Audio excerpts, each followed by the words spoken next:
Сәлеметсіздер ме? Отырыңыздар. Бүгінгі сабақта барлығымыз түгелміз ғой? Жақсы. Қыздар, бүгін біздің сабағымыз күнделікті сабақтан гөрі бір ерекше сабақ. Ерекше сабақ дейтініміз ашық сабақ. Бұл ашық сабақта сіздер өздеріңізді жан-жақты көрсетулеріңіз керек. Жаңа сабаққа, үй тапсырмасына белсенді жұмыс жасауларыңыз керек. Сабағымызды бастамас бұрын мен сіздерге бір тамаша ән қоямын. Роза Әлқожаның «Мен сені сүйем өмір». Осы әнді жақсылап тұрып тыңдайсыз, көздеріңізді жұмып тыңдайсыздар. Болашаққа саяхат жасайсыздар. Болашақта кім болам, қайда жұмыс жасайын, яғни армандайсыздар. Содан кейін ән аяқталғаннан кейін әрқайсыңыз өз армандарыңызды ортаға салыңыздар.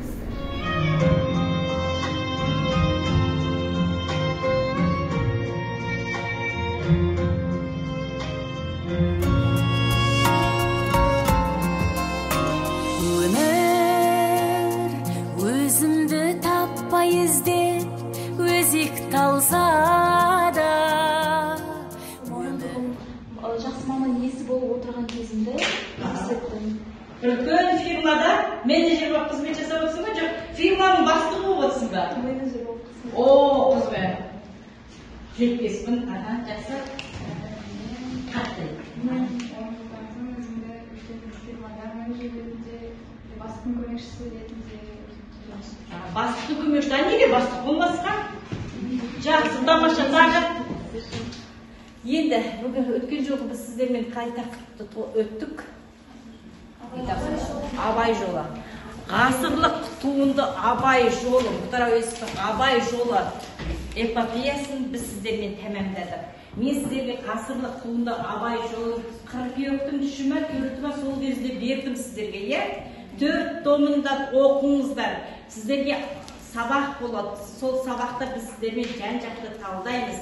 Абайды оқыған қазақ деп мен сіздерге үлкен үміт артқам, үмітім ақталды. Сіздер жан-жақты талдадық, Абай жолын сіздермен жан-жақты талдадық. Енді сіздердің алдарыңызға мен таза ақпарат ұсынайын деп тұрмын. Бүгінгі сіздерге менің берейін деп отырған тапсырмам менен сұрақ, сенен жауап әдісі. Біреу, екеу, үшеу, төртеу, бестеу. Міне. Ең бірінші аттарыңызды ғана жазın. Сәкен Сейфуллиннің бір тамаша өлең жолдары бар. Сыр сандықты ашып қара сырласың дейді. Сырласамыз сіздермен. Абай жолы туралы сырласамыз.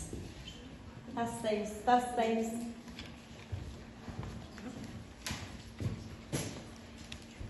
Ештеңе айырмаймыз сіздерден. Бәрі сіздерден.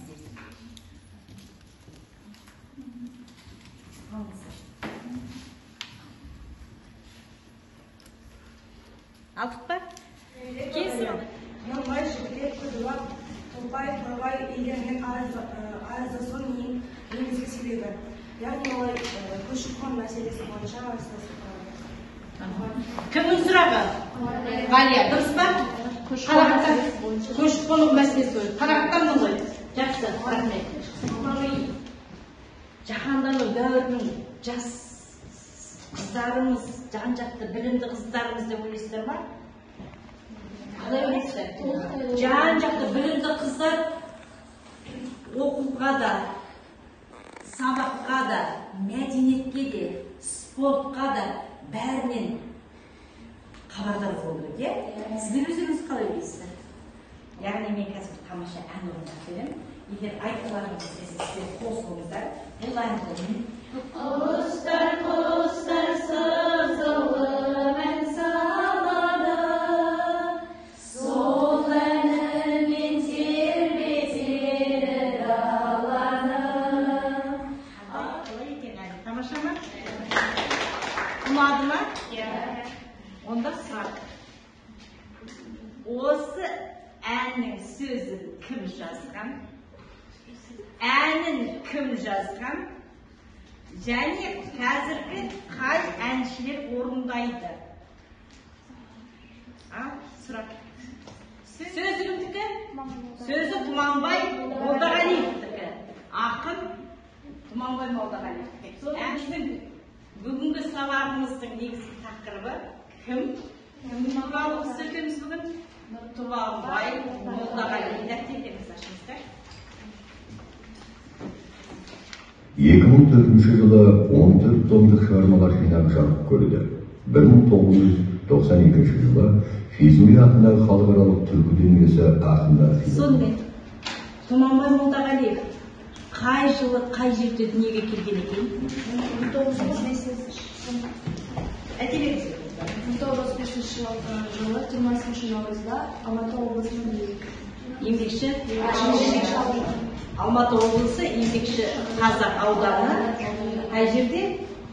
Жарысу деген ауылында не келген? Қосып қойыңыздар. Қосып жазып алыңыздар. Құлақтарыңызды маған көре отырыңыздар. Қай жыл қайтыс болған екен? 2010 жылы қайтыс болды. Молдағалиевті біз есімізге түсірдік. Біледі екенбіз. Біз Тұманбай Молдағалиевпен мектептен таныспыз. Тұманбай Молдағалиевтің сөзіне бірнеше композиторлар ән жазған, оны да білеміз. Тыңдап үйренді, жақсылап тыңдайсыздар, тыңдап отырыңыздар. Ештеңе жазбайсыздар, тек қана өлеңді мәнерлеп оқиды, сіздер соны тыңдап отырыңыздар. Одан кейін тапсырма болады. Сенің арқан көңілге семіргенім, жоғалмасын ағайын, жоғалмасын, жетен деген сол көлге сенім деген. Менің тауым, мына тау, сенің тауым. Ақбас шыңын алтай жат. Бауырым деп айтамыз, бауырым. Қандай тамаша, қаншама мән мағына бар. Қазіргі біздің жастар сіздер, біздің жігіттердің құлағына алтын сырға аманат еткен, сіздер өлеңді солай түсіндіңіздер, Бұл жерде бауырым деп айтқан жоқ, және де бұл жерде қазақ жерін дәріптеп бауырға ол адамға қалай қадірлі қасиетті болатынын айтылған. Яғни мысалға бұл жерде сенің жерің деп менің жерімді айтқан кезде бір жер қадір қасиеті бәрімізге ортақ, бауырымыз бірдей деп айтқан. Естерге алдарыңызға тегінен тегін өлеңнің толық нұсқасын алдарыңызға тегінен тегін тастаған жоқпын. Қарап отырыңыздар, қараңыздар міне. Бір шумағын, ұнаған бір шумағын қан оқып шыққан. Келші бауырым кешікпей кір қатарға, меніреу тіл қатарма. Мына тауда сенің де жылқыларын жату керек шұрқырап күн батырды. Сонымен өлең ұнады ғой. Мазмұны түсінікті ғой. Жұмыс жасауға қалай? Дайынсыз ғой. Онда былай болсын, қыздар топтық жұмыс сіздерге. Мына жерден келесіздер, бір-бір қағазды аласыздар. Бірді алған бірінші, екіні алған екі, үшті алған үш кетесіздер. Яғни ойын ойнағым келіп тұр, сіздермен бірінші топ. Сіздер, кім сіздер? Сіздер ме? Сіздерге. Яғни сіздер осы тақырып бойынша топтық жұмыс жасайсыздар. Бірінші топ сіздерге баспахана тобы. Баспахана дегенді білесіздер ғой, Баспахана дегенде, яғни газет шығаратын жер. Ол жерде корректор болады, журналист болады, жазушы болады, яғни бір мақаланы жазып газетке шығарады. Сіздер телестудия тобысыздар. Телестудия дегенді білесіздер ғой. Ол жерде режиссер болады, ол жерде оператор болады, ол жерде диктор болады, ол жерде жазушы, журналист болады. Сондықтан сіздер телестудия. Сіздерге бүгінгі тақырып бауырлар тақырып, негізгі тақырып. Соны композициялық талдау жасайсыздар. Композициялық талдау деген білесіздер ғой. Оқиғаның басталуы, оқиғаның дамуы, шиеленісуі, ең артында шешімі деп келтіреді, қорытындысы.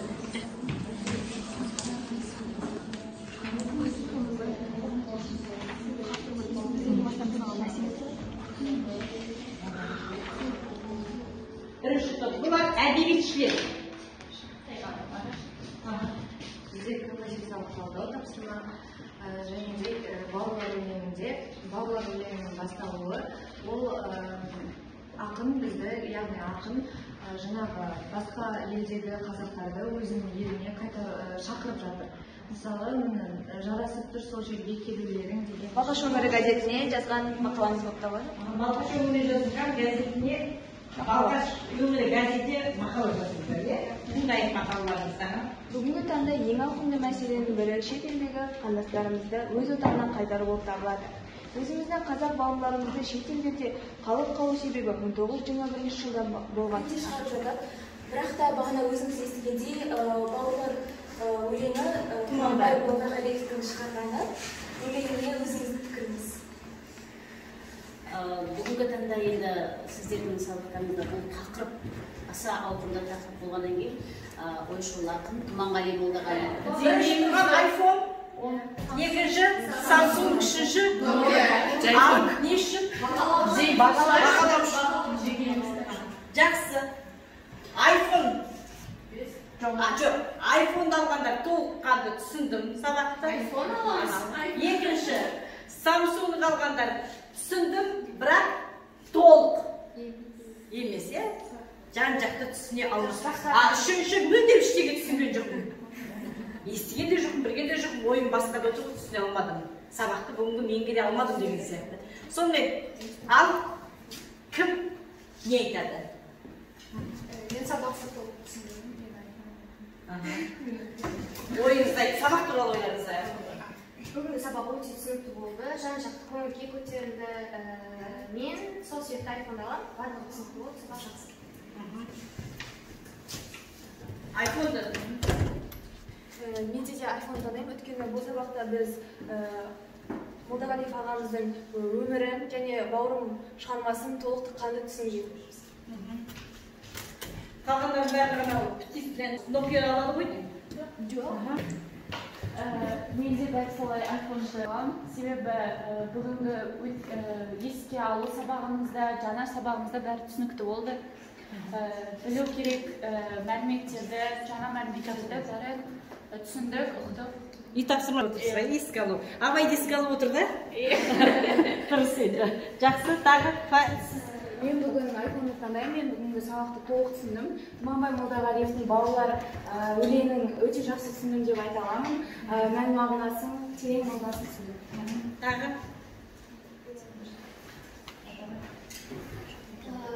Бүгінгі сабақ өте қызықты. Әсіресе Молдағали ағамыздың өлеңін айта берсеңіз Жақсы. Енді болды қой, иә? Енді әрбір топтан орталарында бір-бір адамнан өйткені дауыстарын естіген жоқпын ғой, бірақ өзара сіздер жұмыс жасадыңыздар ғой. Сонда әрбір топтан басшы деп айтпайын, бірақ бір-бір студент сіздерден сұрайын, тобыңыз қалай жұмыс жасасыз деп. Бір-бір топтарыңыз туралы қалай жұмыс жасаған туралы пікір айтыңыздар. Мысалы, Ділназ менің көзіме түскен жоқ ештеңе, ешқандай жұмыс жасаған жоқ. Мен бағалауым керек қой, иә? Ділназ туралы арғы не айтасыздар? Тобыңыз туралы.